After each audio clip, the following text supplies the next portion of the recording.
What do you say we talk to one of the past presidents of the Brain Injury Association of Washington? This is Richard Addler. Richard, how did you get so involved in this particular cause? Well, my day job, as I call it, is I'm an attorney, and the kind of work that I do is I represent folks with traumatic brain injury. So it was from that type of work that led me into thinking, what else can I do besides represent an individual or a family in a particular case? And I was at that arc in my career where it's time to do something bigger and better. And so I hooked into the Brain Injury Association. They kind of advocate for the community, for survivors and caregivers. They do a lot of work in the area of prevention, education, providing great support services. You know, we have an 800 number that anyone, anywhere can call to get information. We have 17 different affiliate support groups around the state with trained facilitators. We're now at the point where we're going to try to hire a caseworker to help families transitioning out of the hospital into the community.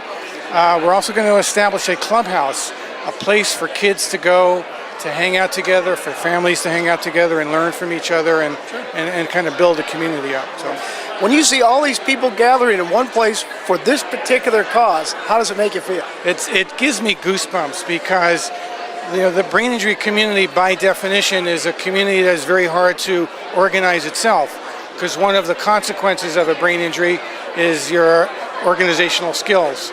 So one step forward and two steps back sometimes has always been a burden in the brain injury community. But when you kind of look around the room and you see 400 guests dressed up, survivors and caregivers and family, and it's a time to celebrate. We have the chief neurosurgeon here from Harborview, along with patients that he's treated years ago. I mean, it's just full circle to have this feeling of togetherness in the community.